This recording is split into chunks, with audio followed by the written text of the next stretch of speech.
Hello दोस्तों, I hope आप सब अच्छे होंगे। साथियों, हम लोग यूपी पीसीएस 2023 के लिए प्रैक्टिस सेट सॉल्व कर रहे थे और इसके अंतर्गत हम लोग ध्येय आईएएस द्वारा पब्लिश किए गए प्रैक्टिस सेट को सॉल्व करेंगे और यह टेस्ट नंबर 19 है, जिसके अंतर्गत जीएस के महत्वपूर्ण प्रश्नों को सॉल्व किया जाएगा, जो आपके एग्जाम के पॉइंट ऑफ व्यू से बहुत ही महत्वपूर्ण है। तो आप लोग मेरे साथ बने रहिए और प्रैक्टिस सेट को सॉल्व करिए और देखिए आपके कितने क्वेश्चन जो हैं सही हो रहे हैं। तो रिवीजन के साथ साथ प्रैक्टिस सेट को सॉल्व करते रहिए और ये प्रैक्टिस सेट जो है प्रॉपर एक्सप्लेनेशन के साथ जो है सॉल्व कराया जाएगा, जिससे इससे रिलेटेड जो भी आपके डाउट होंगे वो कोशिश की जाएगी कि इस वीडियो में ही समाप्त हो जाए और कोई भी डाउट लेकर के आप जो है ना जाएं। ठीक है, तो आप लोग बस मेरे साथ बने रहिए। तो और मैं पूरी कोशिश करूंगा कि इससे रिलेटेड सारे डाउट या फिर से इसके इर्द गिर्द जो क्वेश्चंस बन सकते हैं उन सारे भी जो महत्वपूर्ण फैक्ट हैं उन सबको क्लियर करने की कोशिश की जाएगी। तो आप लोग यदि चैनल पर नए हैं तो सब्सक्राइब कर लीजिए और बेल आइकन को प्रेस कर लीजिए, जिससे महत्वपूर्ण वीडियो की नोटिफिकेशन आप लोगों को मिलते रहें। तो चलिए इसी के साथ वीडियो की शुरुआत करते हैं। और साथियों, इसका पीडीएफ भी आप लोगों को टेलीग्राम चैनल पे मिल जाएगा, तो जिसकी ज़रूरत हो टेलीग्राम चैनल से पीडीएफ डाउनलोड कर सकता है। और ध्येय आईएएस दृष्टि आईएएस के प्रैक्टिस सेट क्या है कि अभी जो है जितने प्रैक्टिस सेट अवेलेबल थे मार्केट में उतने करा दिए गए हैं। जैसे ही वो प्रैक्टिस सेट आते हैं 1-2 दिन में आ जाएंगे, तो बाकी प्रैक्टिस सेट जो है जो 20 तक प्रैक्टिस सेट आने वाले हैं वो सारे प्रैक्टिस सेट को भी सॉल्व कराया जाएगा। तो आप लोग बस अपनी रिवीजन करते रहें और प्रैक्टिस सेट जो अभी अपलोड किए जा रहे हैं वो उसे सॉल्व करिए। बाकी जो भी प्रैक्टिस सेट आते हैं उन सारे प्रैक्टिस सेट को प्रॉपर सॉल्व कराया जाएगा। और करंट अफेयर वाले वीडियो भी, जैसा कि आज 20 तारीख है, तो हो सकता है कि 1-2 दिन में करंट अफेयर वाले वीडियो भी जो अर्धवार्षिकी करंट अफेयर है वो आ जाए, तो उसे भी प्रॉपर जो है कवर कराया जाएगा। आप बस लोग अपना पूरा एफर्ट लगा करके पढ़ाई करिए। बाकी जो है कंटेंट अवेलेबल कराना मेरा काम है, वो अच्छे कंटेंट मैं कोशिश करूँगा कि एग्जाम के पॉइंट ऑफ व्यू से जो इंपॉर्टेंट हो वो सारे कंटेंट आप लोगों को प्रोवाइड कराया जाए। तो चलिए इसी के साथ वीडियो की शुरुआत करते हैं। क्वेश्चन नंबर फर्स्ट देखिए, जॉन लॉरेंस द्वारा अपनाई गई कुशल आक्रामकता की नीति किस देश के संबंध में लागू की गई थी? भूटान, अफगानिस्तान, नेपाल या फिर तिब्बत? इसका जो सही आंसर साथियों वो हो जाएगा ऑप्शन बी। अफगानिस्तान के संदर्भ में यह नीति लागू की गई थी, जिसके तहत अंग्रेजों का जो मुख्य उद्देश्य था ये था कि अफगान युद्ध के बाद यह इस नीति के तहत अंग्रेज अफगानिस्तान के आंतरिक मामलों में हस्तक्षेप करने से खुद को अलग कर लिए थे। और यही जॉन लॉरेंस की कुशल आक्रामकता की नीति थी, ठीक है, जो अफगानिस्तान के संदर्भ में लागू की गई थी।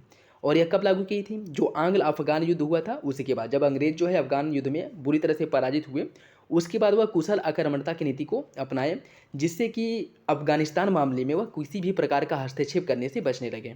तो जो सही आंसर वो हो जाएगा ऑप्शन बी। ब्रिटिश सरकार द्वारा सरकार तथा देशी रियासतों के मध्य संबंध निर्धारित हेतु निम्नलिखित में से किस वर्ष हरकोट बटलर समिति का गठन किया गया था? हरकोट बटलर समिति का गठन कब किया गया था ये आपको बताना है। 1925 ईस्वी में, 1926 ईस्वी में, 1927 या 1930? इसका जो सही आंसर साथियों वो हो जाएगा ऑप्शन सी, 1927 ईस्वी में। देखिए, ब्रिटिश सरकार द्वारा सरकार तथा देशी रियासतों के मध्य संबंध निर्धारित करने के लिए 1927 में हरटोग बटलर समिति का गठन किया गया था। तो इसका सही आंसर हो जाएगा ऑप्शन सी। ये भी पूछ सकता है कि देशी रियासतों से संबंधित कौन सी समिति है, तो याद रखिएगा हरटोग बटलर समिति जो है वह अंग्रेजी रियासत, अंग्रेजी सरकार या ब्रिटिश सरकार और देशी रियासतों के मध्य संबंधों को सुधारने के लिए हरटोग बटलर समिति का गठन किया गया था 1927 ईस्वी में। वर्ष 1878 ईस्वी में पारित वार्नाक्यूलर प्रेस एक्ट के तहत निम्नलिखित में से किस एक समाचार पत्र के विरुद्ध कार्रवाई नहीं की गई थी? पायनियर, सोम प्रकाश, भारत मिहिर या ढाका प्रकाश? बताइए इसका सही आंसर क्या है। इसका सही आंसर हो जाएगा ऑप्शन ए, पायनियर के विरुद्ध जो है किसी भी प्रकार की कार्रवाई नहीं की गई थी। देखिए, 1878 ईस्वी में लिंटन के कार्यकाल में वर्नाक्यूलर प्रेस एक्ट लागू किया गया था, जिसे मुंह बंद कर देने वाला अधिनियम भी कहा जाता है। और इसके तहत सोम प्रकाश, भारत मिहिर, ढाका प्रकाश, सहचर, ये जो समाचार पत्र हैं इनके विरुद्ध जो है कठोर कार्रवाई की गई थी। लेकिन पायनियर जो है इस एक्ट के समर्थन में था और इसी वजह से जो है पायनियर के विरुद्ध किसी भी प्रकार की कार्रवाई नहीं की गई थी। तो आपका सही आंसर हो जाएगा ऑप्शन ए। नेक्स्ट देखिए, इसमें सूची फर्स्ट को सूची सेकेंड से सुमेलित करना है। यह राजनीतिक धार्मिक आंदोलन दिया गया है और ये इसके वर्ष दिए गए हैं, तो आपको इससे सुमेलित करना है। अगर हम बात करें पागलपंथी विद्रोह कब हुआ था? पागलपंथी विद्रोह हुआ था 1813 से 1831 ईस्वी तक यह चला था। वहाबी आंदोलन कब हुआ था? वहाबी आंदोलन 1820 से 1870 तक चला था। कूका आंदोलन कब हुआ था? अगर हम कूका आंदोलन की बात करें तो 1840 ईस्वी में। और सन्यासी विद्रोह 1763 से 1800 ईस्वी तक यह प्रभावी रहा था। तो सही विकल्प जो है सही है, ए, बी, सी और डी। तो इसका सही आंसर हो जाएगा ऑप्शन बी। डेट देख लीजिएगा एक बार, इंपॉर्टेंट है, मिलान करने के लिए पूछ लेता है। निम्नलिखित में से कौन सा एक युग में सही सुमेलित नहीं है? समाज सुधारक अधिनियम और गवर्नर जनरल। कौन सा समाज सुधार अधिनियम किस गवर्नर जनरल के काल में आया था? यह उससे दिया है और आपको ये बताना है कि कौन इसमें सही सुमेलित नहीं है। दास प्रथा का निषेध लॉर्ड एलनबरो के काल में हुआ था। नेटिव मैरिज एक्ट पारित हुआ था लॉर्ड नॉर्थब्रुक के समय में। शारदा एक्ट पारित हुआ था लॉर्ड इरविन के समय में। सम्मति आयु अधिनियम पारित हुआ था लॉर्ड ऑकलैंड के समय में। आपको बताना है कि इसमें कौन सही सुमेलित नहीं है। इसका जो सही आंसर है बताइए क्या होगा। इसका जो सही आंसर साथियों वो हो जाएगा ऑप्शन डी, सम्मति आयु अधिनियम लॉर्ड ऑकलैंड। यह गलत है। सम्मति आयु अधिनियम 1891 ईस्वी में आया था, ठीक है। 1891 ईस्वी में सम्मति आयु अधिनियम जो आया था लॉर्ड लैंसडाउन के समय में आया था, न कि लॉर्ड ऑकलैंड के समय में। अन्य विकल्प सही है। और इसमें क्या था, सम्मति आयु अधिनियम में प्रावधान किया गया था कि 12 वर्ष से कम आयु के बच्चों की विवाह पर रोक लगा दी गई थी, ठीक है। तो इंपॉर्टेंट है, याद रखिएगा। जबकि अन्य विकल्प सही है। दास प्रथा निषेध हुआ था लॉर्ड एलनबरो के शासनकाल में, ठीक है, मतलब इसके द्वारा किया गया था। Native marriage act Lord Northbrook, Sarda act Lord Irwin और सम्मति आयु अधिनियम लॉर्ड लैंसडाउन 1891 ईस्वी। तो ऑप्शन डी जो है वो सही है। नेक्स्ट देखिए, वर्ष 1896 ईस्वी में अमेरिका के न्यूयॉर्क में वेदांत सोसाइटी की स्थापना किसके द्वारा की गई थी। वेदांत सोसाइटी की स्थापना किसके द्वारा की गई थी आपको बताना है। लाला हरदयाल, स्वामी विवेकानंद, रामकृष्ण वर्मा या एनी बेसेंट। इसका जो सही आंसर है वो हो जाएगा ऑप्शन बी, स्वामी विवेकानंद द्वारा वेदांत सोसाइटी की स्थापना की गई थी अमेरिका के न्यूयॉर्क शहर में। 1896 ईस्वी में अमेरिका के न्यूयॉर्क में वेदांत सोसाइटी की स्थापना स्वामी विवेकानंद द्वारा की गई थी। स्वामी विवेकानंद जिनका जन्म 12 जनवरी 1863 को कोलकाता में हुआ था, जिनके बचपन का नाम नरेंद्र नाथ था, और 1897 में इनके द्वारा रामकृष्ण मिशन की स्थापना की गई थी कलकत्ता में। तो यह इनसे रिलेटेड कुछ महत्वपूर्ण फैक्ट हैं, याद रखिएगा। नेक्स्ट देखिए, निम्न कथनों पर विचार कीजिए। सेंट्रल लेजिस्लेटिव असेंबली बम कांड, हिंदुस्तान सोशलिस्ट रिपब्लिकन एसोसिएशन की स्थापना, सैंडर्स की हत्या, चटगांव आर्म्स रेड। इसको जो है सही रूप से आप कालक्रम में सुमेलित करना है। बताइए इसका सही आंसर क्या होगा। अगर देखिए, अगर हम बात करें साथियों, हिंदुस्तान सोशलिस्ट रिपब्लिकन एसोसिएशन, इसकी जो स्थापना है वह की गई थी 1928 ईस्वी में। 1928 ईस्वी में हुआ था। दूसरी पे आता है सैंडर्स की हत्या। सैंडर्स की हत्या जो है वो 17 दिसंबर 1928 को हुई थी। 17 दिसंबर 1928 को सैंडर्स की हत्या की गई थी। तीसरी पे आ जाएगा सेंट्रल लेजिस्लेटिव असेंबली में बम कांड या फिर से बम जो फेंका गया था वह 30 अप्रैल, वो जो फेंका गया था साथियों, वो जो कांड हुआ था 8 अप्रैल 1929 को हुआ था, ठीक है। सेंट्रल लेजिस्लेटिव बम कांड जो है 8 अप्रैल 1929 को हुआ था। नेक्स्ट चटगांव आर्म्स रेड जो है यह हुआ था आपका 18 अप्रैल 1930 ईस्वी को। तो इसका अगर हम सही से मिलान करें तो सबसे पहले आ जाएगा हिंदुस्तान सोशलिस्ट रिपब्लिकन एसोसिएशन की स्थापना, फिर आ जाएगा सैंडर्स की हत्या की गई थी, फिर उसके बाद सेंट्रल लेजिस्लेटिव में बम फेंका गया था, फिर जो चटगांव का आर्मरी रेड इसकी स्थापना की गई थी, ठीक है। तो इसका सही आंसर हो जाएगा ऑप्शन डी, 2, 3, 1, 4। नेक्स्ट देखिए, कथन और कारण दिया गया है, आपको सही आंसर का चयन करना है। सितंबर 1946 को गठित अंतरिम सरकार एक विफल निकाय साबित हुई। मुस्लिम लीग का असहयोग एवं विरोधी दृष्टिकोण इसका प्रमुख कारण था। आपको बताना है इसका सही आंसर क्या होगा। इसका जो सही आंसर साथियों वो हो जाएगा ऑप्शन ए, दोनों विकल्प सही हैं और आर एक की सही व्याख्या करता है। निम्न में से कौन सा एक युग में सही सुमेलित नहीं है। 1857 के विद्रोह के बारे में यह कुछ कथन दिए गए हैं। यह 1857 के स्थान दिए गए हैं और ये इसके नेता दिए गए हैं। तो कौन इसमें सही सुमेलित नहीं आपको बताना है। बरेली का नेतृत्व या बरेली में 1857 के विद्रोह का नेतृत्व खान बहादुर खां द्वारा किया गया था। इलाहाबाद में इसका नेतृत्व लियाकत अली ने, असम में पियाली बरुआ ने और फैजाबाद में अजीमुल्ला ने। बताइए इसमें सही आंसर कौन है, मतलब कौन सही सुमेलित नहीं है। इसका जो सही आंसर वो हो जाएगा ऑप्शन डी, फैजाबाद में अजीमुल्ला द्वारा इसका नेतृत्व नहीं किया गया था। फैजाबाद में अगर विद्रोह के नेतृत्व की बात करें तो मौलवी अहमदुल्ला द्वारा यहाँ पे विद्रोह का नेतृत्व किया गया था, जबकि अन्य विकल्प सही है। बरेली में खान बहादुर खां द्वारा इसका नेतृत्व किया गया था। इलाहाबाद में लियाकत अली खां द्वारा, असम में पियाली बरुआ द्वारा युद्ध का नेतृत्व किया गया था। और ऑप्शन डी जो है वो गलत है, क्योंकि अजीमुल्ला जो है यह फैजाबाद में विद्रोह का नेतृत्व नहीं किए थे, बल्कि मौलवी अहमदुल्ला द्वारा विद्रोह का नेतृत्व किया गया था फैजाबाद में। तो ऑप्शन डी जो है वो सही है। नेक्स्ट देखिए साथियों, वीडियो अगर अच्छा लगे तो लाइक करिए। आप लोग लाइक नहीं करते हैं, तो अगर वीडियो थोड़ा सा भी आप लोगों के लिए प्रोडक्टिव हो तो लाइक करना बिल्कुल भी ना भूलें, और चैनल पर नहीं तो सब्सक्राइब तो जरूर कर लें। नेक्स्ट देखिए, निम्नलिखित कथनों में से कौन सा एक व्यक्तिगत सत्याग्रह के संबंध में सही नहीं है? यह अगस्त प्रस्ताव के विरोध स्वरूप प्रारंभ किया गया था। इस सत्याग्रह के पोषक महात्मा गांधी थे। इसका प्रारंभ साबरमती आश्रम गुजरात से हुआ था। इसको दिल्ली चलो आंदोलन के नाम से भी जाना जाता है। आपको बताना है कि कौन सा विकल्प सही नहीं है। इसका जो सही आंसर साथियों वो हो जाएगा ऑप्शन सी। इसका प्रारंभ साबरमती आश्रम गुजरात से हुआ था। यह विकल्प गलत है। अगर हम बात करें व्यक्तिगत सत्याग्रह, 17 अक्टूबर 1940 को पवनार आश्रम जो महाराष्ट्र में है यहाँ से शुरुआत हुई थी। और इसके जो पहले सत्याग्रही थे वह आचार्य विनोबा भावे थे और दूसरे सत्याग्रही थे जवाहरलाल नेहरू। अन्य विकल्प जो है सभी सुमेलित है। ठीक है, इसे अगस्त प्रस्ताव के नाम से जाना जाता है। और इसके पोषक जो थे महात्मा गांधी थे। इसे दिल्ली चलो आंदोलन के नाम से भी जाना जाता है। 1940 ईस्वी में इसकी शुरुआत की गई थी। कहाँ से की गई थी? पवनार आश्रम जो महाराष्ट्र में है। इसके पहला सत्याग्रही विनोबा भावे थे और दूसरे सत्याग्रही जवाहरलाल नेहरू थे। ऑप्शन सी जो है गलत है। ठीक है, नेक्स्ट देखिए, निम्नलिखित में से कौन सा एक भारत परिषद अधिनियम 1909 की विशेषता नहीं है? यह सर अरुडेले समिति की रिपोर्ट के आधार पर पारित किया गया था। केंद्रीय तथा प्रांतीय विधान परिषदों के सदस्यों को लोकहित के विषयों पर चर्चा करने का अधिकार दिया गया था।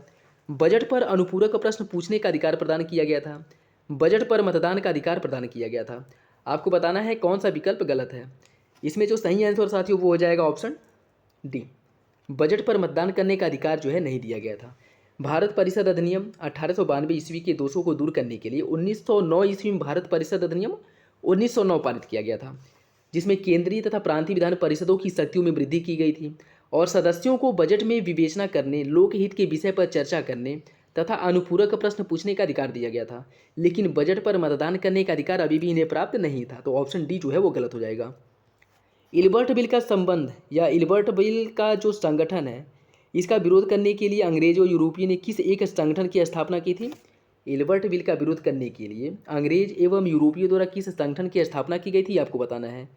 यूरोपियन एसोसिएशन समिति, European defence association, British association या एंटी इल्बर्ट एसोसिएशन। इसका जो सही आंसर है वो हो जाएगा option B, European defence association. Lord Ripon के कार्यकाल के दौरान इल्बर्ट बिल आया था। इस बिल द्वारा भारतीय न्यायाधीशों को उस मामले की सुनवाई करने का भी अधिकार, मतलब इसमें सीधा सा मतलब मैं ये बता रहा हूँ कि इस बिल में यह प्रावधान था कि कोई भारतीय न्यायाधीश भी अंग्रेजों से संबंधित किसी मामले की सुनवाई कर सकता था और उसे जो है सजा दे सकता था, जिसके विरोध में अंग्रेज जो थे वह विरोध किए थे। ठीक है, और उसके विरोध में इनके द्वारा यूरोपियन डिफेंस एसोसिएशन की स्थापना की गई थी। ठीक है, तो इंपॉर्टेंट है, याद रखिएगा। नेक्स्ट देखिए, निम्नलिखित में से कौन सा एक युद्ध सेंट थोमे का युद्ध के नाम से जाना जाता है? किस युद्ध को सेंट थोमे के नाम से जाना जाता है? अंबर युद्ध, कर्नाटक का प्रथम युद्ध, वाडिवास युद्ध या इनमें से कोई नहीं। इसका जो सही आंसर वो हो जाएगा ऑप्शन बी। कर्नाटक के प्रथम युद्ध को सेंट थोमे अंबर का युद्ध भी कहा जाता है। तो ऑप्शन बी जो है वो सही हो जाएगा। अगर कर्नाटक के प्रथम युद्ध की हम बात करें तो यह जो है 1746 से लेकर के 1748 ईस्वी तक चला था। 1748 ईस्वी तक चला था और यह ऑस्ट्रिया में उत्तराधिकार के मुद्दे को लेकर के भारत में युद्ध हुआ था। और यह युद्ध समाप्त कैसे हुआ था? इस युद्ध को समाप्त करने के लिए युद्ध वो संधि की गई थी, एक्सला सैम्पेल की संधि द्वारा युद्ध को समाप्त किया गया था। ठीक है, और यह ऑस्ट्रिया में उत्तराधिकार के प्रश्न पर भारत में युद्ध हुआ था। ठीक है, तो इंपॉर्टेंट है, याद रखिएगा। और यह 1746 से लेकर के 1748 तक प्रथम आंग्ल कर्नाटक युद्ध हुआ था, जिसे हम सेंट थोमे अंबर के युद्ध के नाम से भी जाना जाता है या इसे सेंट थोमे युद्ध के नाम से भी जाना जाता है। तो ऑप्शन बी जो है वो सही हो जाएगा। निम्नलिखित वेदों में से किस एक को भारतीय संगीत का मूल कहा जाता है? ऋग्वेद, अथर्ववेद, सामवेद या फिर यजुर्वेद? इसका जो सही आंसर वो हो जाएगा ऑप्शन सी। सामवेद को संगीत या भारतीय संगीत का मूल कहा जाता है। सामवेद से साम का शाब्दिक अर्थ होता है गान, जिसमें मुख्यतः यज्ञों के अवसर पर गाए जाने वाले मंत्रों का संग्रह इससे संबंधित है। और भारतीय संगीत की उत्पत्ति सामवेद के मंत्रों से ही मानी जाती है, सामवेद से ही मानी जाती है कि भारतीय संगीत की उत्पत्ति हुई है। तो जो सही आंसर वो हो जाएगा ऑप्शन सी, याद रखिएगा, इंपॉर्टेंट है। और ये भी याद रखिएगा कि सामवेद के मंत्रों को जो गाता था, इसके मंत्रों को गाने वाले पुरोहित को उद्गाता कहा जाता था। ठीक है, तो सामवेद के मंत्रों का गायन करने वाले पुरोहित को उद्गाता कहा जाता था। ये भी इंपॉर्टेंट है, याद रखिएगा। नेक्स्ट देखिए, निम्नलिखित अभिलेखों में से किस एक का संबंध बंगाल के शासक विजयसेन से है? यह आपको बताना है। भीतरी अभिलेख, देवपाड़ा अभिलेख, ग्वालियर अभिलेख या नासिक अभिलेख? इसका जो सही आंसर है वो हो जाएगा ऑप्शन बी। देवपाड़ा अभिलेख जो है वह विजयसेन से संबंधित जो बंगाल के शासक थे। देवपाड़ा अभिलेख का संबंध है बंगाल के शासक विजयसेन से और इस अभिलेख में विजयसेन के शासक की महत्वपूर्ण घटनाओं का वर्णन किया गया है, भीतरी अभिलेख स्कंदगुप्त से संबंधित है। ग्वालियर का जो अभिलेख है वह प्रतिहार नरेश भोज से संबंधित है। और नासिक का जो अभिलेख है वो गौतमी बलश्रेणी से संबंधित है, जिसमें गौतमी पुत्र सातकड़ी के विजय अभियानों का वर्णन किया गया है। तो इसका जो सही आंसर हो जाएगा ऑप्शन बी। निम्नलिखित कथनों पर विचार कीजिए। Indian league, east India association, Poona सार्वजनिक सभा, बॉम्बे प्रेसिडेंसी एसोसिएशन, उपरोक्त संगठनों को उनकी स्थापना के सही कालक्रम के हिसाब से आपको सुमेलित करना है। तो अगर हम बात करें ईस्ट इंडिया एसोसिएशन, इसकी स्थापना कब की गई थी? ईस्ट इंडिया एसोसिएशन की स्थापना 1866 ईस्वी में की गई थी। ठीक है। पूना सार्वजनिक सभा की स्थापना कब हुई थी? इसकी स्थापना हुई थी 1867 ईस्वी में। बॉम्बे प्रेसिडेंसी एसोसिएशन की स्थापना की गई थी 1885 ईस्वी में। 1885 ईस्वी में बॉम्बे प्रेसिडेंसी एसोसिएशन की स्थापना की गई थी। और नेक्स्ट अगर इंडियन लीग की हम बात करें, इंडियन लीग की स्थापना की गई थी 1875 ईस्वी में। तो याद रखिएगा, इंपॉर्टेंट है। अगर हम इसे क्रम से लगाएं तो इसका जो सही आंसर है वो हो जाएगा ऑप्शन सी, 2 3 1 4। ऑप्शन सी जो है वो सही हो जाएगा, 2 3 1 4। नेक्स्ट देखिए, निम्नलिखित में से कौन सा एक जैन धर्म के त्रिरत्नों में सम्मिलित नहीं है? साम्यक श्रद्धा, साम्यक ज्ञान, साम्यक आचरण, साम्यक श्रुति। बताइए कौन जो है जैन धर्म के त्रिरत्नों में शामिल नहीं है? इसका जो सही आंसर हो जाएगा ऑप्शन डी। साम्यक श्रुति जो है वो जैन धर्म के त्रिरत्नों में शामिल नहीं है, जबकि साम्यक श्रद्धा, साम्यक ज्ञान और साम्यक आचरण यह जैन धर्म के त्रिरत्नों में शामिल है। निम्नलिखित कथनों पर विचार कीजिए। चोल काल में प्रांत को मंडलम कहा जाता था। चोल काल में राज्य के उच्च अधिकारियों अर्थात मंत्रियों को उडनकट्टम कहा जाता था। आपको बताना है कौन सा विकल्प सही है, 1 2, 1 और 2 दोनों, या फिर इनमें से कोई नहीं। इसका सही आंसर है ऑप्शन सी। दोनों विकल्प जो सही सुमेलित है। चोल काल में प्रांत को मंडलम कहा जाता था और चोल काल में राज्य के जो उच्च अधिकारी जो मंत्री होते थे उन्हें उड़नकट्टम कहा जाता था। ठीक है, उड़नकट्टम। तो याद रखिएगा, इंपॉर्टेंट है। मंत्रियों को उड़नकट्टम कहा जाता था और प्रांतों को मंडलम कहा जाता था। दोनों विकल्प जो है वह चोल काल के संबंध में सही है। विजयनगर साम्राज्य में आने वाले विभिन्न विदेशी यात्रियों तथा तत्कालीन शासक के युग में कौन सही सुमेलित नहीं है? यहाँ पे विजयनगर आने वाले कुछ विदेशी यात्री हैं और यह शासक हैं। तो कौन विदेशी यात्री किस शासक के काल में आया था, इसमें आपको बताना है कौन सही सुमेलित नहीं है। निकोलो कोंटी देवराय द्वितीय के शासनकाल में आया था। अब्दुल रज्जाक देवराय द्वितीय के शासनकाल में। बारबोसा कृष्णदेव राय, डोमिगो पायस अच्युत राय। आपको बताना है कौन सा विकल्प गलत है। इसके जो सही आंसर साथियों वो हो जाएगा ऑप्शन डी। डोमिगो पायस पुर्तगाली यात्री था जो कृष्णदेव राय के शासनकाल में भारत आया था, न कि अच्युत राय के। ठीक है, तो डोमिगो पायस जो है वो आया था किसके समय में? कृष्णदेव राय के शासनकाल में। इंपॉर्टेंट है, याद रखिएगा। और न्यूनीज की अगर बात करें, अच्युत राय के शासनकाल में आया था नुनीज जो है वह अच्युत राय के शासनकाल में भारत आया था या विजयनगर आया था। ठीक है, जबकि अन्य विकल्प सही हैं। निकोलो कोंटी देवराय प्रथम के शासनकाल में भारत आया था। अब्दुल रज्जाक देवराय द्वितीय के शासनकाल में। बारबोसा और डोमिगो पायस कृष्णदेव राय के शासनकाल में भारत आए थे। और नुनीज अच्युत राय के शासनकाल में विजयनगर आया था। तो इंपॉर्टेंट है, याद रखिएगा। ठीक है, इनसे रिलेटेड जो है क्वेश्चंस बन जाते हैं। नेक्स्ट देखिए, इसमें आपको सूची फर्स्ट को सूची सेकेंड से सुमेलित करना है। यह रचना दिए गए हैं और रचनाकार दिया गया है। तो किसकी रचना किसके द्वारा की गई है यह जो है आपको सुमेलित करना है। नाट्यशास्त्र, नीतिसार, गाथा सप्तशती और वासवदत्ता। अगर हम बात करें नाट्यशास्त्र की रचना किसके द्वारा की गई थी? नाट्यशास्त्र की रचना की थी भरत ने या भरत मुनि ने। ठीक है, नीतिसार की रचना की गई थी कामंदक द्वारा। गाथा सप्तशती की रचना की थी हाल ने। और वासवदत्ता की रचना की थी सुबंधु ने। तो इसका जो सही आंसर है वो हो जाएगा 2 1 4 3। इसका जो सही आंसर है वो है आपका ए। नेक्स्ट देखिए, निम्नलिखित में से कौन सा एक सही युग में सुमेलित नहीं है? यह अभिलेख दिए गए हैं और शासक दिए गए हैं। बिलसड़ स्तंभ लेख कुमारगुप्त से संबंधित है। प्रयाग का जो प्रशस्त लेख है इसका संबंध है समुद्रगुप्त से। मंदसौर अभिलेख का संबंध है चंद्रगुप्त द्वितीय से। और एरड़ अभिलेख का संबंध है बुद्धगुप्त से। आपको बताना है कौन सा विकल्प गलत है।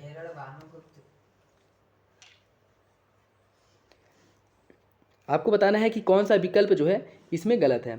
इसका जो सही आंसर साथियों वो हो जाएगा ऑप्शन सी। मंदसौर अभिलेख जो है चंद्रगुप्त द्वितीय के शासनकाल से संबंधित नहीं है।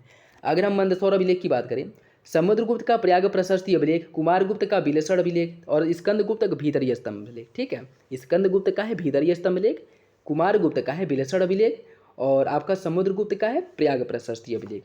गुप्त वंशावली का परिचय देता है, जबकि कुमारगुप्त के मंदसौर अभिलेख में उसकी शासन का वर्णन मिलता है, जिसकी रचना वत्स भट्टी द्वारा की गई थी।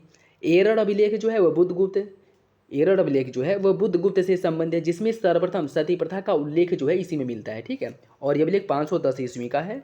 इसी में सर्वप्रथम सती प्रथा का उल्लेख किया गया है, जिसमें जो है एक जो कह सकते हैं कि सती प्रथा का जो प्राचीनतम या सर्वप्रथम उल्लेख मिलता है वो आपके एरड़ अभिलेख में ही मिलता है। ठीक है, जो इसमें क्या कह रहा है कि ऑप्शन सी जो है आपका मंदसौर अभिलेख ये गलत है। एरड़ अभिलेख का संबंध बुद्धगुप्त से, प्रयाग प्रशस्ति का समुद्रगुप्त से, विरेचन का कुमारगुप्त से। ठीक है, तो इंपॉर्टेंट है, याद रखिएगा। नेक्स्ट देखिए, कारकोट वंश के संदर्भ में निम्नलिखित कथनों में से कौन सा कथन गलत है? आपको बताना है कारकोट वंश के संदर्भ में कौन सा विकल्प गलत है। यह राजवंश कश्मीर में स्थापित था। ललितादित्य मुक्तापीड़ इस वंश का महान शासक था। बताइए इसका सही आंसर क्या होगा? एक, केवल दो, एक और दो दोनों, या इनमें से कोई नहीं? इसका सही आंसर है ऑप्शन डी, दोनों विकल्प जो है वो गलत है। ठीक है, इसमें पूछ रहा है कौन सा विकल्प असत्य है, तो मतलब दोनों विकल्प सही है। ठीक है, न तो एक न तो ये दो, मतलब कोई विकल्प इसमें गलत नहीं है, दोनों सही है। इस कारकोट वंश की अगर बात करें, यह कश्मीर में स्थापित था और ललितादित्य मुक्तापीड़ द्वारा इसकी स्थापना की गई थी। तो इंपॉर्टेंट है, याद रखिएगा। नेक्स्ट देखिए, निम्नलिखित शासकों को उनके कालक्रम के अनुसार व्यवस्थित कीजिए। वत्सराज, जयसिंह सिद्धराज, नागभट्ट प्रथम और कृष्ण तृतीय। इसकी अगर हम बात करें साथियों, तो वत्सराज जो गुर्जर प्रतिहार वंश का शासक था और यह 780 से लेकर के 805 ईस्वी तक शासन किया था। 780 से लेकर के 805 ईस्वी तक यह शासन किया था। ठीक है, इसके बाद आ जाएगा आपका जयसिंह सिद्धराज, जो गुजरात में चालुक्य वंश का शासक था। और जयसिंह सिद्धराज का जो शासनकाल है वो 1094 से लेकर के 1153 है। 1094 से लेकर के 1153 तक इसने शासन किया था। इसके बाद आता है नागभट्ट प्रथम, जो गुर्जर प्रतिहार वंश का शासक था और इसका शासनकाल था कब तक? 730 से लेकर के 730 से लेकर के 756 ईस्वी तक। ठीक है, और कृष्ण तृतीय के शासनकाल की अगर हम बात करें, यह राष्ट्रकूट वंश का शासक था और 939 से लेकर के 967 ईस्वी तक इसने शासन किया था। 939 से लेकर के 967 ईस्वी तक शासन किया था। तो इसका जो सही आंसर वो हो जाएगा ऑप्शन डी, 3142। ठीक है, 3142। नागभट्ट प्रथम, फिर वत्सराज, उसके बाद कृष्ण तृतीय, फिर जयसिंह सिद्धराज। नेक्स्ट देखिए, निम्नलिखित में से कौन एक सही सुमेलित नहीं है? 8 डिग्री चैनल मेनिकाय और मालदीव के बीच है या इन दोनों को अलग करती है? 9 डिग्री चैनल मेनिकाय को लक्षद्वीप से अलग करती है? 10 डिग्री चैनल अंडमान और निकोबार के मध्य है या फिर इनको जो है एक दूसरे से अलग करती है? कोको स्ट्रेट दक्षिण अंडमान और लघु अंडमान के मध्य में स्थित है। आपको बताना है कि कौन सा विकल्प गलत है। इसका जो सही आंसर वो हो जाएगा ऑप्शन डी, कोको स्ट्रेट की अगर हम बात करें, यह कोको द्वीप अर्थात म्यांमार और उत्तरी अंडमान के मध्य में स्थित है, न कि दक्षिणी अंडमान और लघु अंडमान के मध्य है। अन्य विकल्प सही सुमेलित है। उत्तरी सह्याद्री एवं दक्षिणी सह्याद्री की विभाजक रेखा कौन है? 16 डिग्री उत्तरी अक्षांश रेखा, 16 डिग्री दक्षिणी अक्षांश रेखा, 14 डिग्री उत्तरी अक्षांश या 14 डिग्री दक्षिणी अक्षांश रेखा। बताइए इसका सही आंसर क्या है? उत्तरी सह्याद्री और दक्षिणी सह्याद्री को विभाजन करने वाली जो रेखा है वह है आपकी 16 डिग्री उत्तरी अक्षांश रेखा। ऑप्शन ए जो है वो सही है।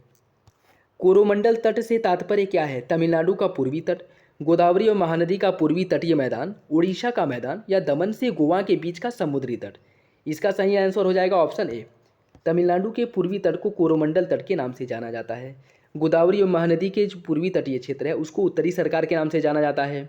उड़ीसा के मैदान को उत्कल मैदान के नाम से जाना जाता है।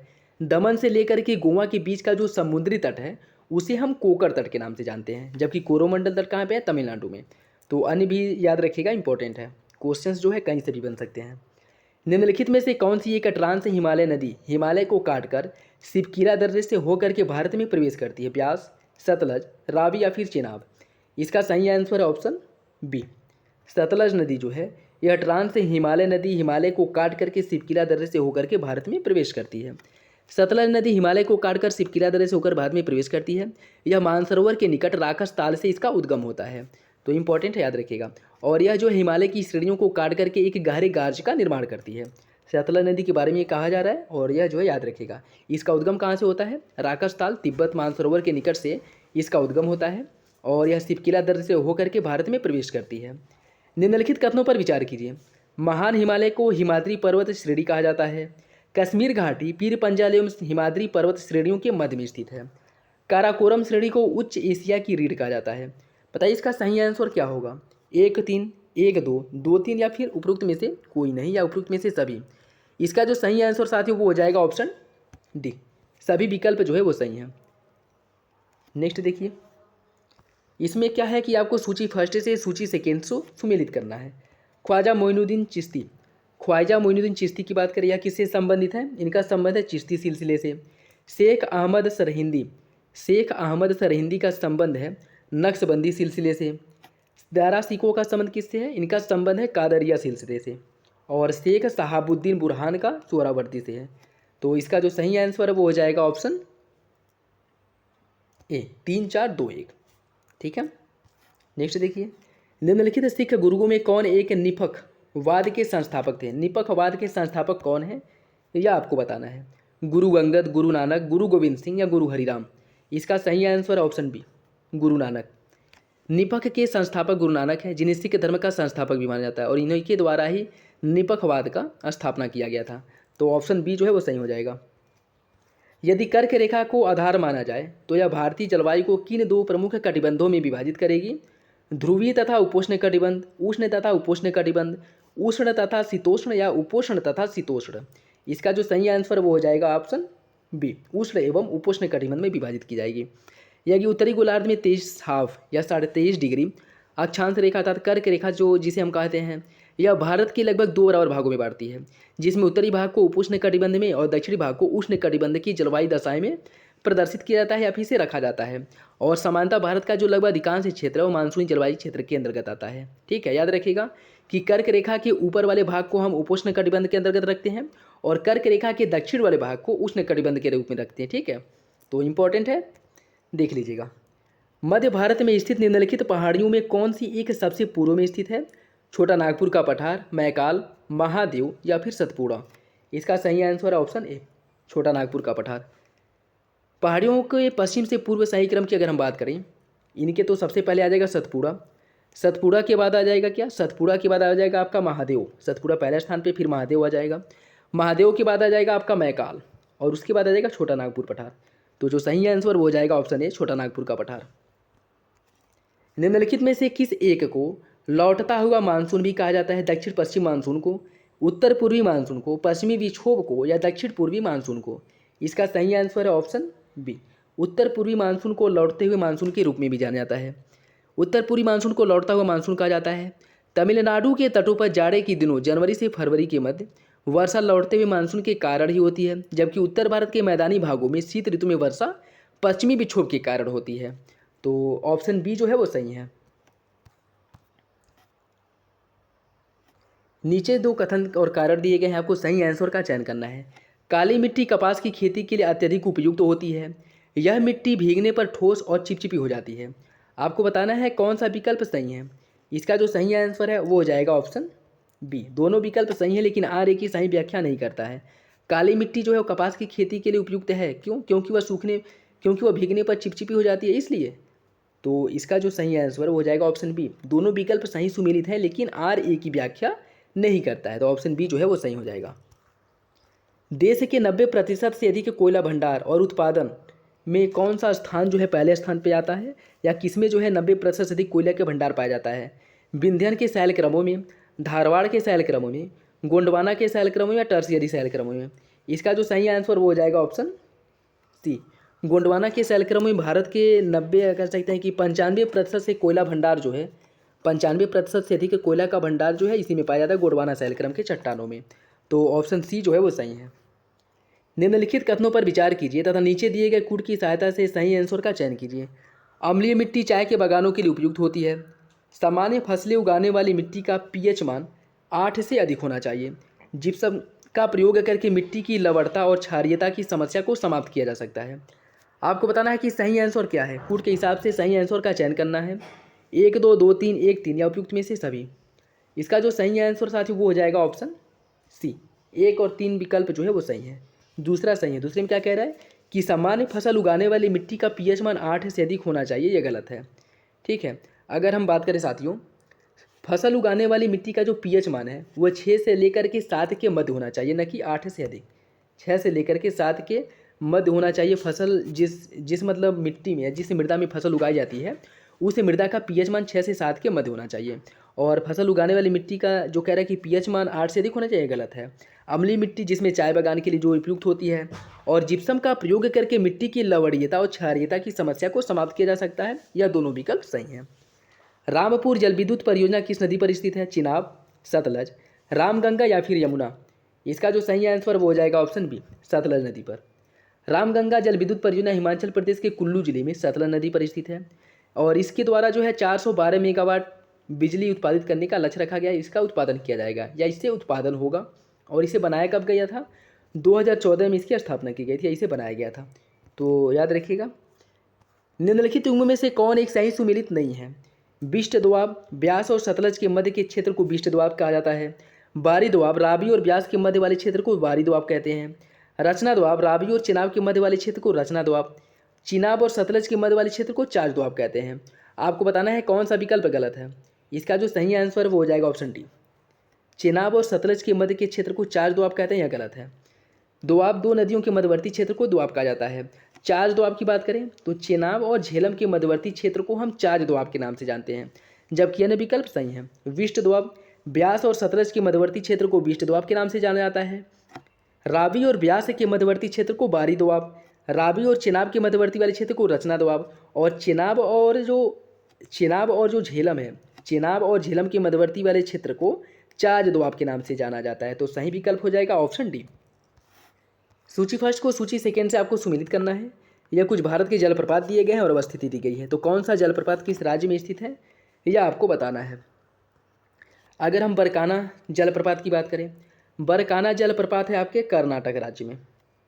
पलानी जलप्रपात यह है हिमाचल प्रदेश में, और चचाई, पलानी जलप्रपात हिमाचल प्रदेश में, चचाई जलप्रपात है मध्य प्रदेश में, और खंडाधार जलप्रपात है आपके उड़ीसा राज्य में। तो इसका जो सही आंसर वो हो जाएगा ऑप्शन सी, 4321। प्रसिद्ध क्वांटो का मैदान कहाँ स्थित है? होकैडो द्वीप पर, होन्शू पर, शिकोकू पर या क्यूशू पर? इसका सही आंसर हो जाएगा ऑप्शन बी, होन्शू द्वीप पर। होन्शू द्वीप जो जापान का सबसे बड़ा द्वीप है, ये भी क्वेश्चन जो है यूपी पीसीएस में एक बार बन चुका है, ठीक है। होन्शू द्वीप जो है वह जापान का सबसे बड़ा द्वीप है, और जापान का सबसे बड़ा मैदान क्वांटो का जो मैदान है वह टोक्यो जापान की राजधानी है, और यह जो आपका क्वांटो का मैदान है वो होन्शू द्वीप पर ही स्थित है, ठीक है। और जो इसकी राजधानी है वो भी आपके होन्शू द्वीप पर ही स्थित है। तो सही आंसर हो जाएगा ऑप्शन बी। इंडोनेशिया का सर्वाधिक जनघनत्व वाला द्वीप कौन सा है? सुमात्रा, बोर्नियो, जावा या फिर बाली? इसका सही आंसर है ऑप्शन सी, इंडोनेशिया का जो जावा द्वीप है वो सर्वाधिक घनी आबादी वाला, सर्वाधिक जनघनत्व वाला द्वीप है। तो ऑप्शन सी जो है वो सही हो जाएगा। निम्नलिखित युग्मों में से कौन सा एक सही सुमेलित नहीं है? बेका घाटी सेब उत्पादन के लिए फेमस है, बरघना पहाड़ी तेल क्षेत्र के लिए, किंता केलांग घाटी जस्ता के लिए, और कायिन्नी पठार टीन के लिए? आपको बताना है कौन सा विकल्प गलत है। इसका सही आंसर हो जाएगा ऑप्शन सी, किंता केलांग घाटी जस्ता, ये गलत है। अगर हम किंता केलांग घाटी बात करें, यह मलेशिया का नीपोह क्षेत्र में स्थित है, और यह टीन उत्पादन के लिए प्रसिद्ध है, न कि जस्ता उत्पादन के लिए, ठीक है। अन्य घाटियाँ जो संबंधित है, जैसे बेका घाटी लेबनान में है और यह सेब उत्पादन के लिए प्रसिद्ध क्षेत्र है। बरघना पहाड़ी यह कुवैत में है और यह समृद्ध तेल क्षेत्र है। किंता केलांग घाटी आपके मलेशिया के इपोह क्षेत्र में है, और यहाँ टीन का उत्पादन होता है व्यापक स्तर पर, और टीन उत्पादन के लिए प्रसिद्ध है। कायिन्ना पठार जो है यह म्यांमार में है, और यह भी टीन उत्पादन के लिए प्रसिद्ध है। तो इंपॉर्टेंट है, देख लीजिएगा, क्वेश्चंस कहीं से भी बन सकते हैं, तो सारे डाउट जो है क्लियर करके जाइएगा, ठीक है। नेक्स्ट देखिए, इसमें आपको सूची फर्स्ट से सूची सेकेंड को सुमेलित करना है। फियोर्ड तट की बात करें तो यह कहाँ पे है? फियोर्ड तट जो है यह नॉर्वे के तट को फियोर्ड तट के नाम से जाना जाता है, तो ये इसका हो जाएगा 4। और रिया तट किसे कहते हैं? रिया तट कहाँ पाया जाता है? भारत के पश्चिमी तट के उत्तरी भाग जो है, भारत के पश्चिमी तट के उत्तरी भाग, यहाँ पे जो तट पाया जाता है उसे रिया तट कहा जाता है। निर्गत समुद्र तट कहाँ पाए जाते हैं? निर्गत समुद्र तट पाया जाता है गुजरात का जो काठियावाड़ा क्षेत्र है यहाँ पे। और हैफा तट पाया जाता है यूरोप के बाल्टिक तट को हैफा तट के नाम से जाना जाता है यहाँ पे, या फिर कह सकते हैं कि यहाँ पे हैफा तट पाया जाता है। तो इसका जो सही आंसर वो हो जाएगा ऑप्शन बी, 4231। निम्नलिखित में से किस प्रकार के ज्वालामुखी का पेट विवर्तनिकी द्वारा स्पष्टीकरण नहीं किया जा सकता है? कोटोपैक्सी ज्वालामुखी, स्ट्रॉम्बोरी ज्वालामुखी, हेकला ज्वालामुखी या ड्रैकेंसबर्ग पर्वत के ज्वालामुखी?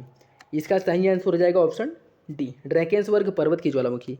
देखिए, ज्वालामुखी की व्याख्या का सर्वमान्य सिद्धांत जो है वो प्लेट विवर्तन की ही है, और इसी के अनुसार ज्वालामुखी क्षेत्रों का संबंध किसी न किसी प्लेट के किनारे से होता है। विश्व के जो 80% ज्वालामुखी है वो विनाशात्मक प्लेट किनारों या विनाशात्मक जो प्लेट सीमांत हैं उनके सहारे ही विकसित होते हैं, और 15% जो ज्वालामुखी है वह रचनात्मक प्लेट सीमांतों के किनारे पाए जाते हैं। किंतु कुछ ज्वालामुखी प्लेट जो है वह किनारों से संबंधित न होकर के प्लेट के आंतरिक भागों में पाए जाते हैं।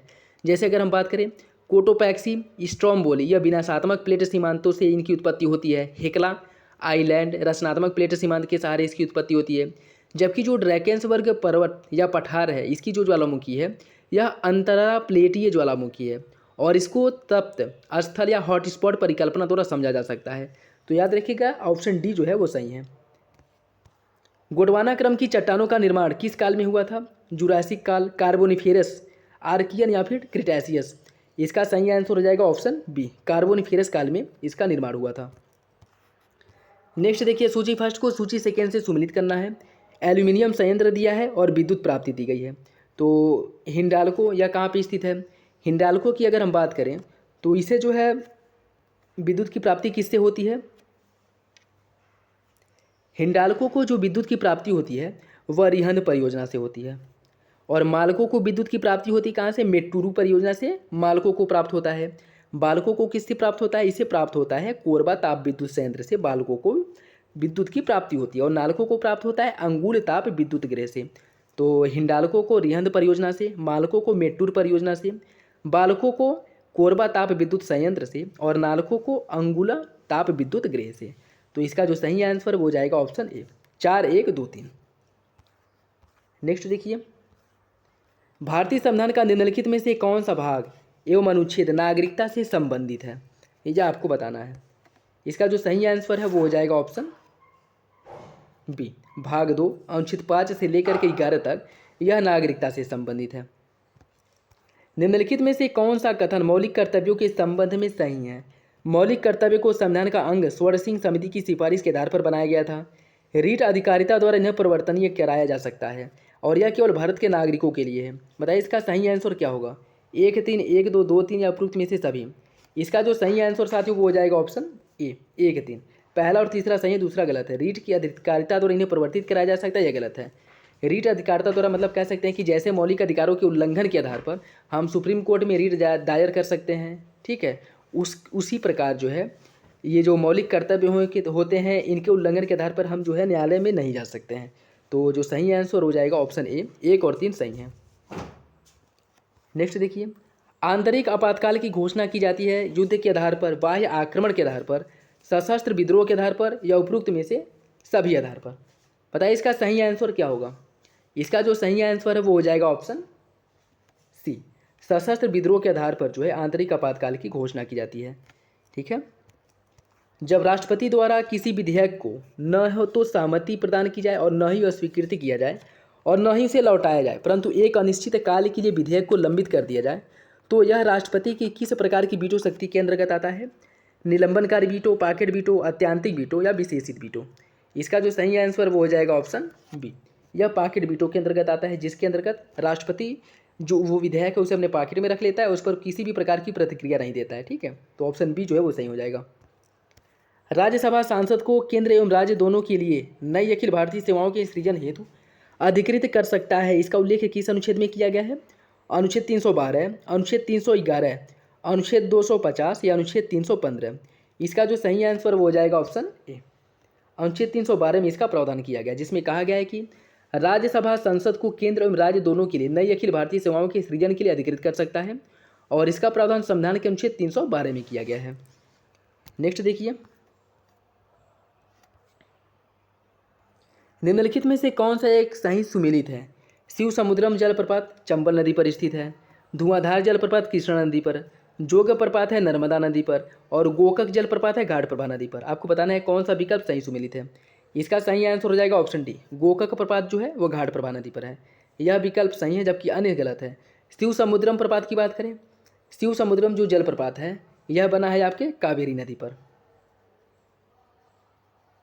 कावेरी नदी पर शिव समुद्रम। धुआंधार जलप्रपात की बात करें, यह है आपके नर्मदा नदी पर स्थित है।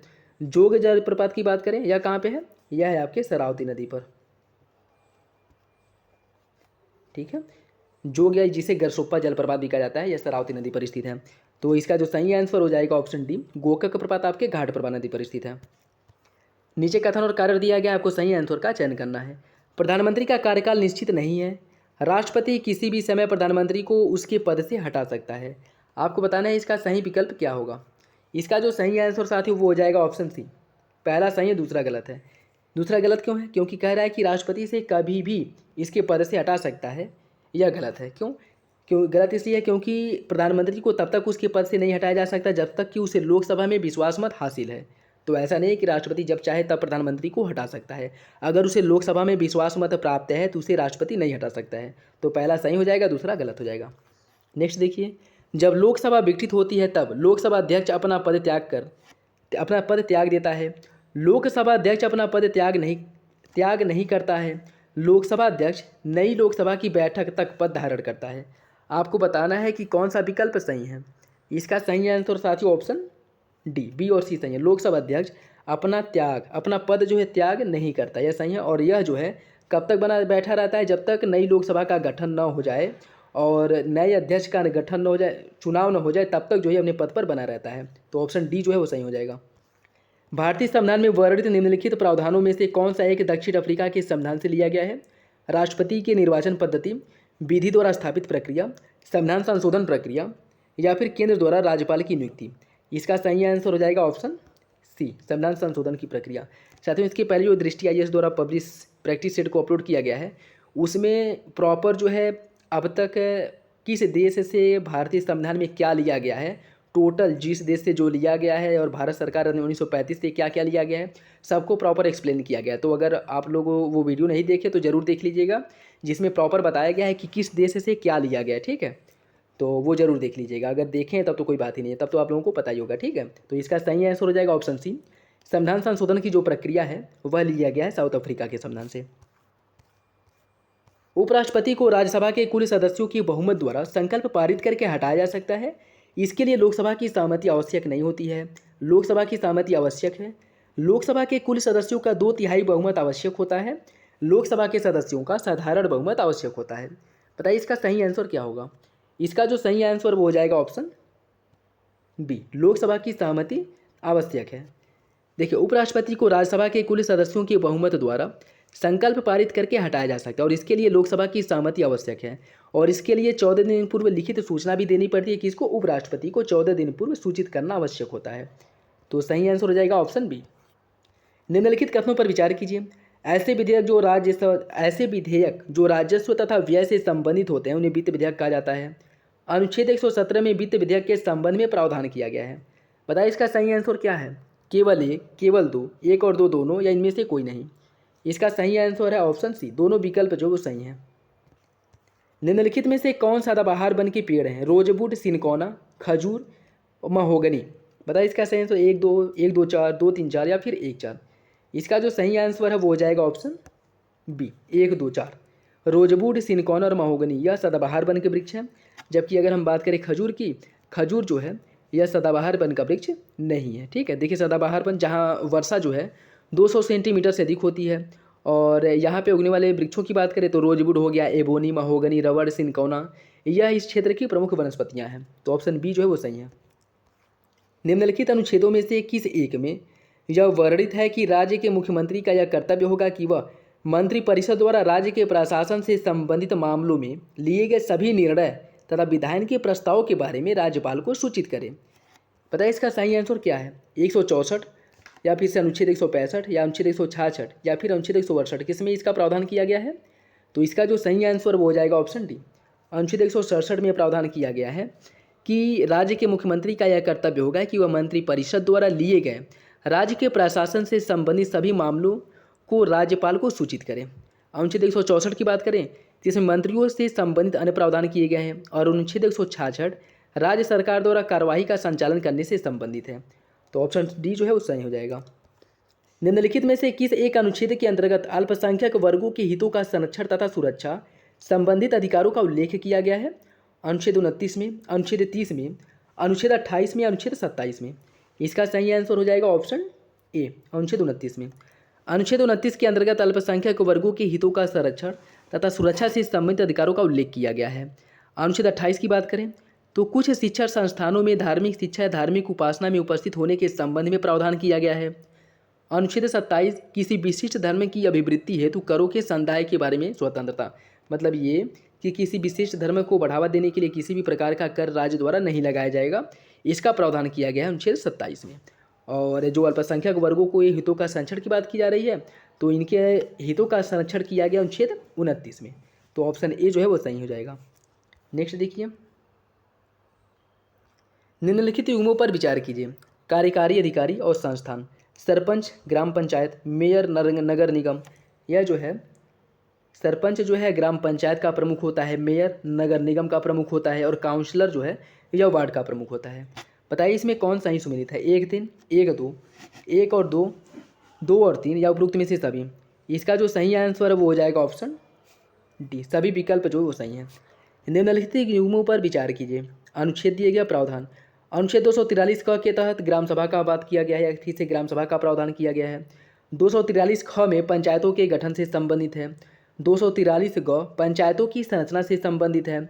243 घ अनुसूचित जाति अनुसूचित जनजाति को जो आरक्षण दिया गया है उसका प्रावधान किया गया है अनुच्छेद 243 घ में। आपको बताना है कौन सा विकल्प सही है, 1 2 3, 2 3 4, 1 3 4 या उपरोक्त में से सभी। इसका जो सही आंसर साथियों वो हो जाएगा ऑप्शन डी, सभी विकल्प जो है वो सही सुमेलित है। भारतीय संविधान के अनुच्छेद 362 के संबंध में निम्नलिखित कथनों पर विचार कीजिए। संविधान संशोधन का प्रस्ताव संसद के किसी भी सदन में प्रारंभ किया जा सकता है। राष्ट्रपति को अनुच्छेद 362 के अधीन पारित संविधान संशोधन विधेयक पर अपनी अनुमति देना बाध्यकारी होता है। दोनों सदनों के गतिरोध की स्थिति में संविधान संशोधन विधेयक पर संयुक्त बैठक का प्रावधान किया गया है। आपको बताना है कि कौन सा विकल्प सही है, 1 2, 2 3, 1 3 या उपरोक्त में से सभी। इसका सही आंसर है ऑप्शन ए, 1 और 2 सही है, तीसरा गलत है। संविधान संशोधन के प्रावधान या संविधान संशोधन के संदर्भ में संयुक्त बैठक का प्रावधान नहीं है। किसी भी गतिरोध की स्थिति में वह विधेयक जो है समाप्त हो जाता है, न कि इसमें संयुक्त बैठक का प्रावधान होता है। ठीक है, तो याद रखिएगा कि संविधान संशोधन विधेयक से संबंधित अगर कोई गतिरोध होता है तो उस कंडीशन में संयुक्त बैठक का प्रावधान नहीं किया गया है। तो ऑप्शन ए जो है वो सही हो जाएगा। राष्ट्रपति किस अनुच्छेद के तहत किसी जाति को अनुसूचित जाति की सूची में शामिल कर सकता है? अनुच्छेद 340 के तहत, अनुच्छेद 341 के तहत, अनुच्छेद 342 के तहत या अनुच्छेद 343 के तहत। इसका जो सही आंसर है वो हो जाएगा ऑप्शन सी, अनुच्छेद 342 के तहत राष्ट्रपति किसी भी जाति को अनुसूचित जाति की सूची में शामिल कर सकता है। तो जो इसका सही आंसर है वो हो जाएगा ऑप्शन सी। नेक्स्ट क्वेश्चन देखिए, अनुच्छेद 227 में वर्णित उच्च न्यायालय की अधीनस्थ न्यायालय पर अधीक्षण शक्ति को किस वाद में अनुल्लंघनीय मौलिक ढांचा घोषित किया गया था? मिनर्वा मिल्स वाद में, इंदिरा साहनी वाद में, केशवानंद भारती वाद में या बम्बई वाद में? इसका जो सही आंसर वो हो जाएगा ऑप्शन सी, केशवानंद भारती वाद में। अनुच्छेद 227 में वर्णित उच्च न्यायालय के अधीनस्थ न्यायालय पर जो अधीक्षण की शक्ति है उसे केशवानंद भारती वाद में अनुल्लंघनीय मौलिक ढांचा घोषित किया गया था। तो ऑप्शन सी जो है वो सही है। भारतीय संविधान में ऐसे विषय जो समवर्ती या राज्य सूची में प्रगणित नहीं है, इस पर विधि बनाने की शक्ति किसे प्राप्त है? राष्ट्रपति को, राज्य विधानसभा को, संसद को, संसद और राज्य विधानसभा दोनों को। इसका जो सही आंसर है क्या होगा? इसका सही आंसर है साथियों ऑप्शन सी, संसद को। देखिए, संविधान के अनुच्छेद 248 सब क्लॉज फर्स्ट, अनुच्छेद 248 सब क्लॉज फर्स्ट में कहा गया है, इसके अकॉर्डिंग भारतीय संविधान में ऐसे विषय जो समवर्ती या राज्य सूची में शामिल नहीं है, इस पर विधि बनाने की जो शक्ति है वह संसद को प्रदान की गई है। ठीक है, तो जो सही आंसर है वो हो जाएगा ऑप्शन सी। अनुच्छेद 169 के अनुसार संसद विधि द्वारा किसी राज्य में विधान परिषद के सृजन या उत्साधन हेतु उपबंध कर सकता है यदि उस राज्य की विधानसभा साधारण बहुमत से ऐसा एक संकल्प पारित कर दे, उपस्थित एवं मतदान देने वाले सदस्यों के 2/3 बहुमत से ऐसा संकल्प पारित करें, कुल संख्या के बहुमत तथा उपस्थित एवं मत देने वाले सदस्यों के 2/3 बहुमत से ऐसा संकल्प पारित करें, या फिर केवल 1/3 सदस्यों के बहुमत से ऐसा संकल्प पारित करें। इसका जो सही आंसर हो जाएगा ऑप्शन सी, यदि कुल संख्या के बहुमत तथा उपस्थित एवं मतदान देने वाले सदस्यों के 2/3 बहुमत से संकल्प पारित किया जाए।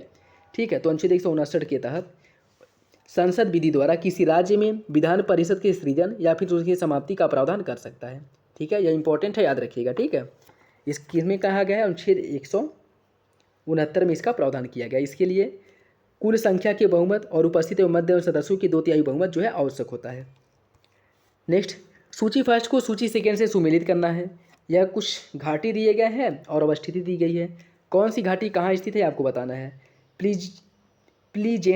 प्लीजेंट घाटी की बात करें, प्लीजेंट घाटी स्थित है आपके अमेरिका में। एब्रो घाटी कहाँ पे है, एब्रो घाटी है स्पेन में। और ब्लैकवुड घाटी कहाँ पे है, ब्लैकवुड घाटी है ऑस्ट्रेलिया में। और लॉयर घाटी है आपके फ्रांस में। तो इसका जो सही आंसर है वो हो जाएगा ऑप्शन ए, 3, 1, 2, 4। नेक्स्ट देखिए, आकार की दृष्टि से पृथ्वी पर सबसे बड़ा सक्रिय ज्वालामुखी कौन है, किलायू, ओजोस डेल सलारो, माउना लोवा या माउंट एटना। इसका जो सही आंसर वो हो जाएगा ऑप्शन सी, माउना लोवा। हवाई द्वीप का जो माउना लोवा है वह आकार की दृष्टि से पृथ्वी पर सबसे बड़ा सक्रिय ज्वालामुखी है। किलायू वर्तमान में संसार का सर्वाधिक सक्रिय ज्वालामुखी हो गया है। ठीक है, यह याद रखिएगा। अभी 2022 में किलायू को विश्व का या संसार का सर्वाधिक सक्रिय ज्वालामुखी घोषित किया गया है। ओजोस डेल सलारो विश्व का सबसे ऊंचाई पर स्थित सक्रिय ज्वालामुखी पर्वत है। और माउंट एटना इटली का एक सक्रिय ज्वालामुखी है। तो यह कुछ फैक्ट हैं, इन्हें देख लीजिएगा। निम्नलिखित में से कौन सा एक युग में सही सुमेलित नहीं है। यह देश दिए गए और राजधानी दी गई है। सेशेल्स की राजधानी है विक्टोरिया, बोत्सवाना की राजधानी है गैबरोन, होंडुरास की राजधानी है पोर्ट मोरेस्बी और युगांडा की राजधानी है कंपाला। बताइए इसका सही आंसर क्या है। इसका जो सही आंसर साथियों वो हो जाएगा ऑप्शन सी। होंडुरास की जो राजधानी है वह तेगू सिंगलप्पा है, न कि पोर्ट मोरेस्बी। तो जबकि अन्य विकल्प क्या है, अन्य विकल्प सही है। निम्नलिखित में से कौन सा देश काला सागर के किनारे अवस्थित नहीं है, यूक्रेन, जॉर्जिया, रोमानिया या फिर अजरबैजान। इसका सही आंसर है ऑप्शन डी, अजरबैजान काला सागर के तट पर स्थित नहीं है, जबकि यूक्रेन, जॉर्जिया और रोमानिया ये सभी जो है काला सागर के तट पर स्थित है। काला सागर के किनारे या काला सागर से लगे जो देश हैं उसमें आ जाता है आपका यूक्रेन है, रूस है, बुल्गारिया है, रोमानिया है, जॉर्जिया है, तुर्की है। अजरबैजान क्या है, अजरबैजान कैस्पियन सागर के किनारे स्थित है, न कि काला सागर के। ठीक है, तो इंपॉर्टेंट है, याद रखिएगा। संसद केंद्र शासित प्रदेशों के लिए निम्नलिखित में से कौन से विषयों पर कानून बना सकता है। केवल संघ सूची के विषय पर, केवल राज्य सूची के विषय पर, केवल समवर्ती सूची के विषय पर, या संघ, राज्य एवं समवर्ती तीनों सूचियों के विषय पर केंद्र शासित या कह सकते हैं कि संसद सूची मतलब कानून बना सकता है। इसका जो सही आंसर हो जाएगा ऑप्शन डी। देखिए, संसद केंद्र शासित प्रदेश के लिए तीनों सूचियों के विषय पर कानून बना सकता है। ठीक है, तो इंपॉर्टेंट है, याद रखिएगा। कथन और कारण दिया गया, आपको सही आंसर का चयन करना है। उत्तरी अटलांटिक का प्रवाह पश्चिमी यूरोपीय भागों में वर्षा कराता है। गर्म धाराएं अपने साथ आने वाली आर्द्र पवनों को समाहित करते हुए वर्षा कराती हैं। बताइए इसका सही आंसर क्या होगा। इसका सही आंसर है ऑप्शन ए, कथन और कारण दोनों सही है और आर एक की सही व्याख्या करता है। निम्नलिखित में से कौन सी पवन पश्चिमी यूरोपीय तुल्य जलवायु के विकास का कारण है। पश्चिमी यूरोपीय तुल्य जलवायु के विकास का कारण कौन सी पवन है, व्यापारिक पवन, पछुआ पवन, ध्रुवीय पवन या स्थानीय पवन। इसका सही आंसर क्या होगा। इसका जो सही आंसर हो जाएगा ऑप्शन बी, पछुआ पवन, जिसकी दिशा पश्चिम से पूर्व होती है और यह जिस क्षेत्र में प्रवाहित होती है वहाँ के तापमान को बढ़ा देती है। ठीक है, तो यह प्रवाहित कहाँ पे होती है, प्रवाहित होती है आपके ये कह सकते हैं यूरोपीय वाले क्षेत्रों में और पश्चिम से पूर्व की तरफ, तो यूरोप के तापमान को बढ़ा देती है। ठीक है, तो यही कह रहा है कि पश्चिमी यूरोपीय तापमान को जलवायु के विकास के प्रमुख कारण में पछुआ पवन जो है प्रमुख योगदान देता है। तो ऑप्शन बी जो है वो सही हो जाएगा। नेक्स्ट देखिए, और यह है आज का लास्ट क्वेश्चन। वायु राशियों की उत्पत्ति की निम्नलिखित में से कौन सी दशा अनुकूल होती है। एक विस्तृत एवं असामान्य स्वभाव वाले क्षेत्र होना चाहिए, वायुमंडलीय दशाएं लंबे समय तक स्थिर रहनी चाहिए, ये और भी दोनों सही हैं या इनमें से कोई नहीं। इसका जो सही आंसर वो हो जाएगा ऑप्शन बी, वायुमंडलीय दशाएं लंबे समय तक स्थिर रहना चाहिए। ठीक है, तो ऑप्शन बी जो है वो सही हो जाएगा। देखो, वायु राशियाँ जो है वायुमंडल के वे विस्तृत और घने भाग होते हैं जिनमें विभिन्न ऊंचाई पर क्षैतिज रूप में तापमान और आर्द्रता संबंधित समानताएं देखी जाती हैं। वायु राशियों की उत्पत्ति के लिए कारक की बात करें तो एक विस्तृत किंतु समान स्वभाव वाले क्षेत्र होने चाहिए, उत्पत्ति क्षेत्र पर वायुमंडलीय दशाएं लंबे समय तक स्थिर रहना चाहिए। तो ऑप्शन बी जो है वो सही हो जाएगा। तो ये था आज का लास्ट क्वेश्चन। आई होप आप लोगों को वीडियो अच्छा लगा होगा। अगर वीडियो पसंद आया हो तो लाइक करना बिल्कुल भी ना भूलें, चैनल पर नया है तो सब्सक्राइब भी कर लें। चलिए मिलेंगे अगले वीडियो में, तब तक के लिए धन्यवाद, जय हिंद। इसका पीडीएफ भी प्रैक्टिस सेट, इसका जो इस प्रैक्टिस सेट का जो पीडीएफ है वो भी आपके टेलीग्राम चैनल पे अपलोड कर दिया जाएगा। तो जिसे भी PDF की ज़रूरत हो वहाँ से डाउनलोड कर सकता है और इसका लिंक डिस्क्रिप्शन बॉक्स में प्रोवाइड करा दिया जाएगा। तो आप लोग डाउनलोड कर लीजिएगा और प्रैक्टिस सेट सॉल्व करिए और कोशिश करिए कि मेरे क्वेश्चन बताने के पहले ही आप लोग क्वेश्चन बताया करें और देखिए कि आप लोगों के कितने क्वेश्चन जो है सही हो रहे हैं, कौन सा किस सेक्शन पे ज़्यादा फोकस करने की ज़रूरत है। ठीक है, तो चलिए मिलते हैं अगले वीडियो में, तब तक के लिए धन्यवाद। जय हिंद।